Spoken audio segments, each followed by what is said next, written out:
mas aquele que perseverar até o fim será salvo. Amém. Podem estar sentados. Queridos, esse tema é atual demais. Esse texto é muito profundo, né? Aqui nós temos, né, o título, né, que é o sermão profético de Jesus. Foi nos últimos dias, na última semana de Jesus, quando ele chega em Jerusalém, e ele com os seus discípulos passam perto do templo, e os discípulos olham, né, para aquele templo e até apresentam para Jesus e falam: olha, que pedras bonitas, né, que edifício, né, que coisa. E Jesus olha e fala assim: olha, não ficará pedra sobre pedra, isso aí não vai adiantar isso. E aí Jesus sai ali, os discípulos acompanham ele, e Marcos vem nos dizer, o Evangelho de São Marcos nos explica que 4 discípulos chegam até Jesus. Esse sermão aqui, Jesus não sai falando à multidão igual o Sermão do Monte. O Sermão do Monte, Jesus fala à multidão em um monte. Esse aqui não. Se a gente observar lá em Marcos, são 4 discípulos que chegam até Jesus: André, que era irmão de Pedro, o próprio Pedro, Tiago e João, eram primos e irmãos. Tiago e João eram irmãos e eram primos de Pedro e André. E esses 4 chegam até Jesus e falam: ô mestre, explica para nós quando serão essas coisas e que sinais, quais as coisas que vão acontecer, né, para que a gente entenda, né, que estamos que vai acontecer a destruição desse templo, né? E Jesus então, em particular, a Bíblia diz para nós que em particular Jesus vai e fala este sermão. Ele traz esses ensinos aos discípulos, e Jesus então começa a explicar que viriam, né? Ele começa primeiro a falar sobre a religião que se corrompe. Ele fala que muitos viriam em seu nome. Ele fala: olha, cautelai-vos, né? Muitos virão em meu nome dizendo: eu sou o Cristo. E ele fala que surgirão muitos falsos profetas e enganarão a muitos. Então Jesus fala sobre a corrupção do Evangelho, as heresias, as mentiras. E Jesus também vem e fala sobre guerras, rumores de guerras. Não é isso que temos ouvido, né? Temos visto guerras mesmo, né? E ele fala sobre fome que viria. E eu vi esses dias uma reportagem que na Inglaterra, muitos supermercados, a Inglaterra é um país cristão, muitos supermercados estão fechando as portas porque está faltando mantimento lá. Às vezes questionamos sobre o nosso país, o Brasil, e por causa dessas Covid, essa peste que veio, né, abalou um pouco, ainda vem essa guerra da Ucrânia, abalou um pouco a estrutura, abalou um pouco o sistema mundial. E lá na Inglaterra eles estão fechando mercados.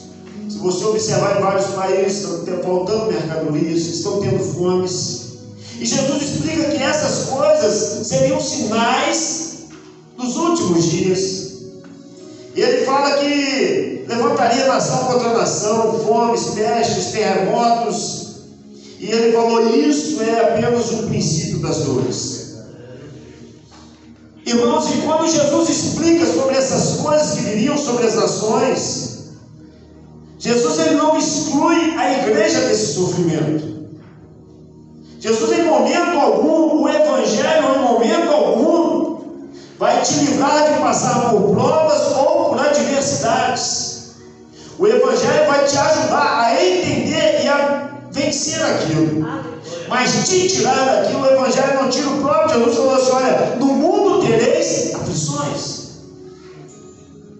Então, irmãos, estes problemas de pestes, doenças, fomes, guerras, violências, vão abalar o mundo, vai abalar as pessoas que não são crentes, mas vai abalar também a igreja e os que são crentes. Jesus, ele traz aqui no verso 12, ele fala que por se multiplicar a iniquidade.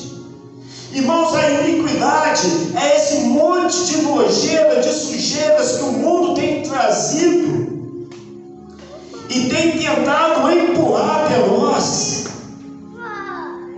Olha, nós temos essa questão.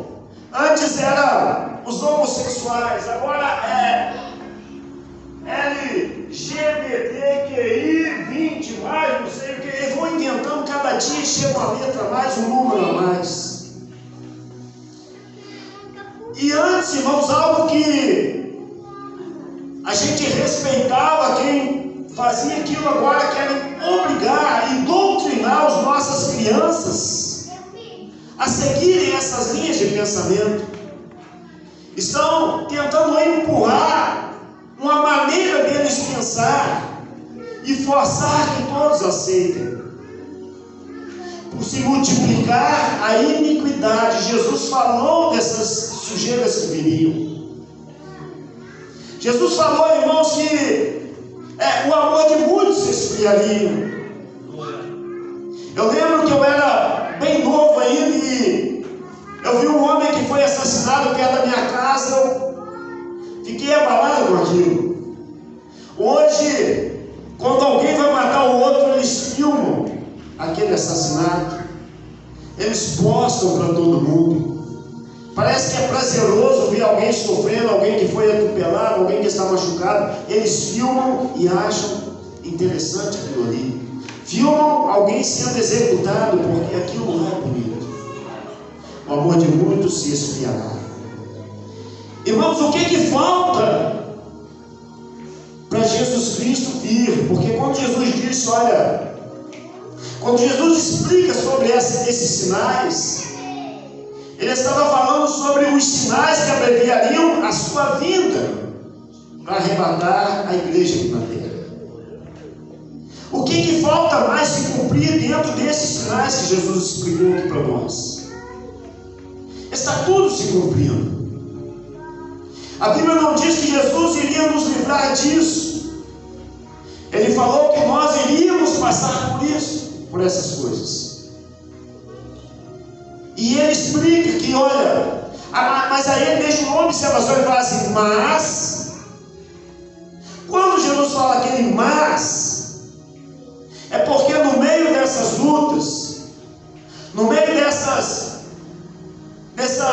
dessa multidão que vai te empurrando, já viu quando vem, você está numa praia que as ondas, te empurram para lá, e você não consegue, não adianta você forçar, porque a água vai te carregar, vai te jogar para lá e vai te puxar, vai te jogar e te puxar.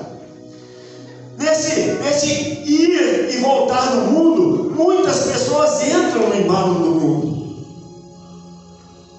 e começam a achar os costumes do mundo normal.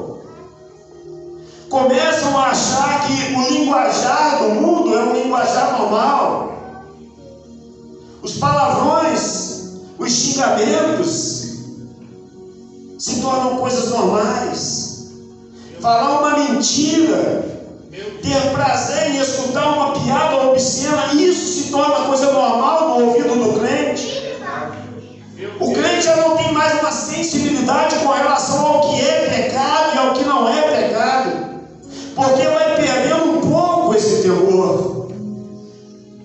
Sabe, às vezes, desejar as coisas dos outros, cobiçar, ter inveja, falar uma fofoca, uma mentira, uma calúnia, se tornam coisas normais.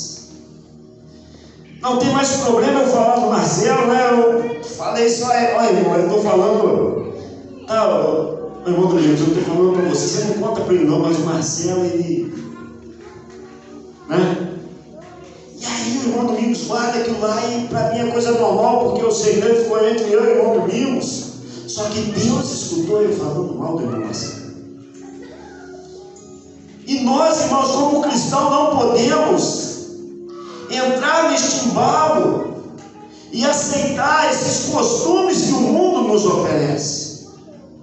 Quando Jesus fala assim, mas, esse mas, irmão, Jesus está falando uma advertência que, porque muitas pessoas vão entrar neste mal, mas aquele que resistir a essa onda que o mundo oferece, aquele que não aceitar a oferta que o mundo oferece,